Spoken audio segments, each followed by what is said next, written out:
দুর্ঘটনার কবলে 4টি গাড়ি, মৃত এক। গতকাল সকালে ঘটেছে ধূপগুড়ি শহরের গণেশ মোড় এলাকায় ঘটনাটি। স্থানীয় সূত্রে জানা গিয়েছে, এদিন ভোর নাগাদ কলা বোঝাই একটি ছোট গাড়ির সাথে একটি লরির সংঘর্ষ হয়। এরপরেই ওই একই জায়গায় দুর্ঘটনার কবলে পড়ে আরও একটি ছোট গাড়ি এবং লরি। প্রথম দুর্ঘটনাটি ঘটার পর চালকরা পালিয়ে গেলেও পরবর্তী দুর্ঘটনার মৃত্যু হয়েছে ছোট গাড়ির চালকের। তাকে উদ্ধার করে ধূপগুড়ি হাসপাতালে নিয়ে যাওয়া হয়েছে। খবর পেয়ে ঘটনাস্থলে পৌঁছয় ধূপগুড়ি ট্রাফিক গার্ডের ওসি সহ পুলিশ কর্মীরা। স্থানীয়দের দাবি, এই জায়গায় বারবার দুর্ঘটনা ঘটছে। এর আগেও বহুবার প্রশাসনকে জানানোর সত্ত্বেও ডিভাইডারের ব্যবস্থা করেননি কেউই। ডিভাইডার থাকলে এত বড় দুর্ঘটনা ঘটতো না। ইতিমধ্যেই 4টি গাড়িতেই আটক করেছে পুলিশ।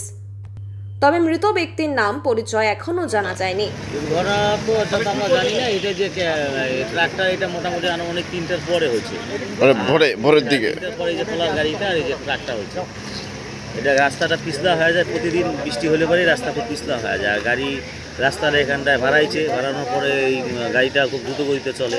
আমরা অনেকবার কমপ্লেন করলাম, দেই নিয়ে কমপ্লেন করার পরেও যে বাম বা ডিভাইডেড দাও, কিন্তু ওরা কোনো কর্ণপাত করেনি প্রশাসন। সেই জন্য তো আর কি করবো এখন বলার। কয়টা গাড়ি অ্যাক্সিডেন্ট হয়েছে? এই যে ভোর 3টার দিকে হয়েছে, আর এই 7:30 8টার দিকে যে এখানে এই যে ক্যান্টারটা আর ওই যে আরেকটা বড় ট্রাক, ক্যান্টারের লোকটা তো সঙ্গে সঙ্গেই মারা গেছে, ড্রাইভারটা। মানে এটা আগে হয়েছে, এটার সাথে ধাক্কা মারি হয়েছে রাত্রি 3টার পরে, পরপর দুইটা। 3টা, আর এটা সকালে যে 7টার দিকে, 7:30 7টার দিকে। এটা আপনার নাম? সঞ্জয় না। মোটামুটি কতজন আহত আছে? আহত কি, আহত তো প্রত্যেকটা ড্রাইভারই তো আহত হয়েছে, শুধু মারা গেল যে ক্যান্টার একজন সঙ্গে সঙ্গে স্পট ডেথ হয়ে গেল ক্যান্টারেরটা। এটা আমাদের চোখের সামনে হলো। আচ্ছা, এটা কিছুই না, এটা টোটালটাই রাস্তাটা মানে বাজে রাস্তা বানাইছে। বৃষ্টি হলেই পিছতে হবে, আর প্রতিদিন বৃষ্টি হলেই বহুত লোক মারা যাবে। আমরা প্রশাসনকে অনেকবার বললাম এই বিষয়টা, যে আমাদের এখানটা হয় ডিভাইডেড দাও, নাহলে বাম দাও, বাম দাও।